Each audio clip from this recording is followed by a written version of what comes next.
How to set up Apple Pay for your kids. First, you will need to add your child to family sharing. You can do that by opening up the settings on your iPhone, clicking on your name at the top, then selecting family here. And once you click on family, you will need to click on the icon in the top right corner. Now from here, you will have to create a child account. Once you click on create child account, it's going to ask you for information about your child, and once you provide information, then you will have the child account right here.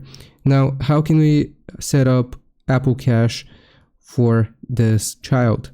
Now, you will click on the wallet icon, and then once you click on the wallet, it's gonna look like this, and you will just need to click on cash. Now you will set up Apple Cash here by clicking on setup now.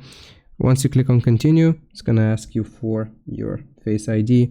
And once you verify with your Face ID, you can go through the prompts to set up Apple Cash for yourself and your child from this screen. Hope this helps. Leave a like and sub. I'll see you next time.